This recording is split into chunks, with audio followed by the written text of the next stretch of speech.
So here with Ben Titley, who is once again here with the upright TC group.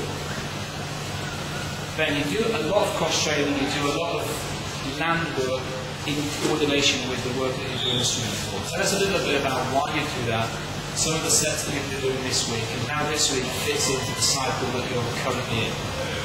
Okay, well, there's a lot of questions in one there. I probably won't answer them all. We tend to do an awful lot of land work when we do come here, particularly to visit you guys here in Mallorca, because it's usually an early season camp. So the objectives we have coming here are to be fitter and stronger in general as general athletes when we leave than when we arrive. And it's a great environment to do activities like running, like beach, playing on the beach, whether it be ultimate frisbee, whether it be circuits, whether it be swimming in the sea. It's a great location to ride bikes, which we've done this morning, hence my windswept hair look.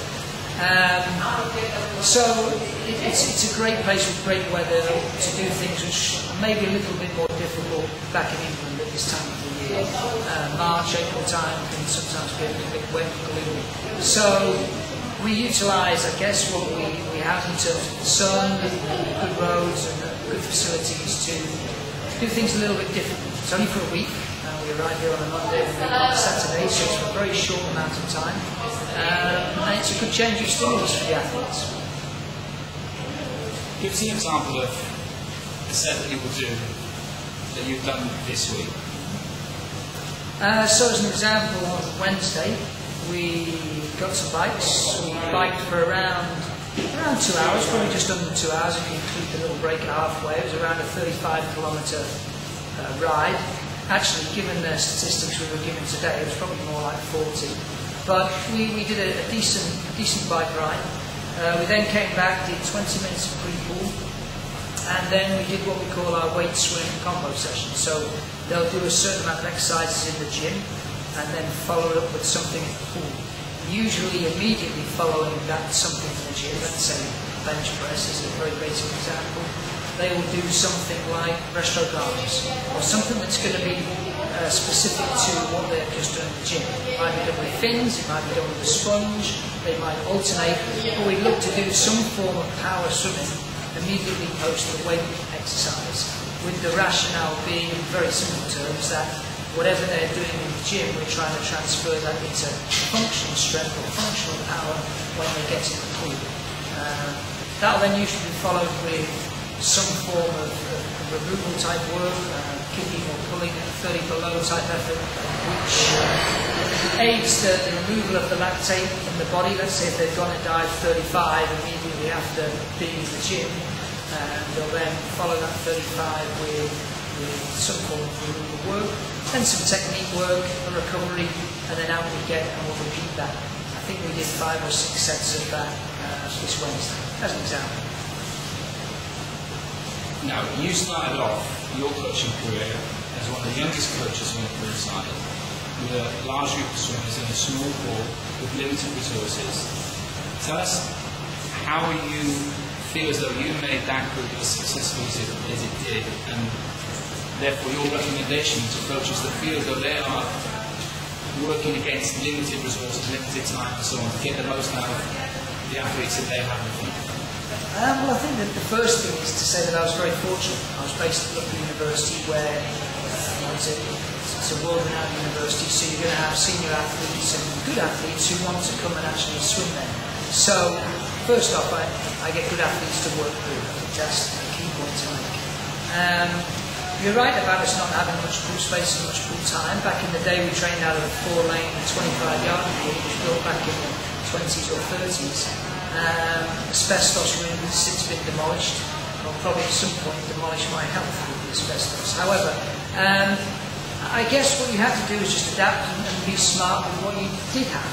We did have a big wooden floor gym immediately adjacent to the pool, which we could use as much as we want.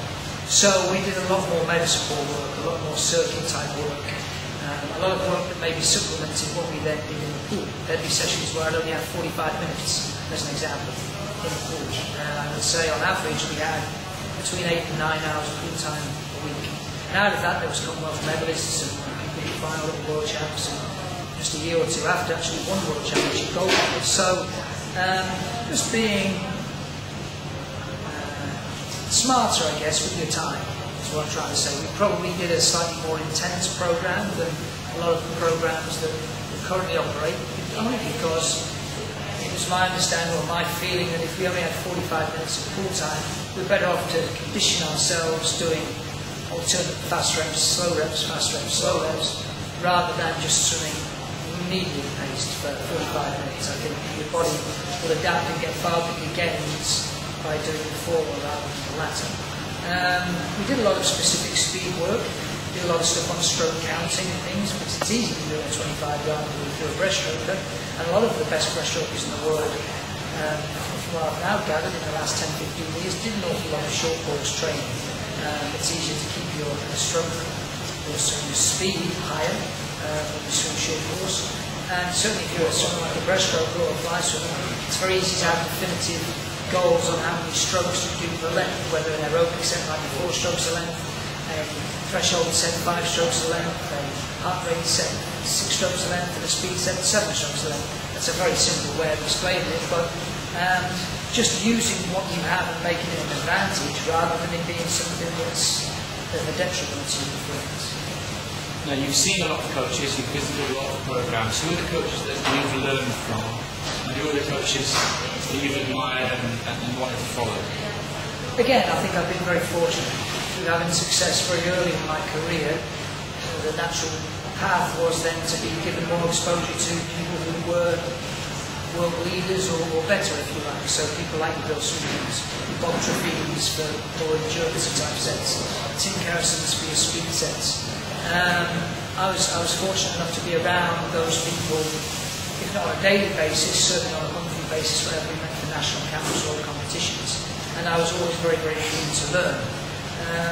I was fortunate as well, being in Loughborough, that I had a great mentor through my early years, and even now, to be perfectly honest with you, in certain respects with Ian Armiger, who's one of the best people person I know, which for me is probably the biggest part of coaching, whether that's age groups or seniors. You need to know how to relate to those people and make those people get the best out of what they can, because an awful lot of the time it's natural in most people that they'll probably give up before they've actually achieved what they could do. And I don't mean winning a medal or making a final. I mean in training on a daily basis, people are always able to do more than they think they are, always.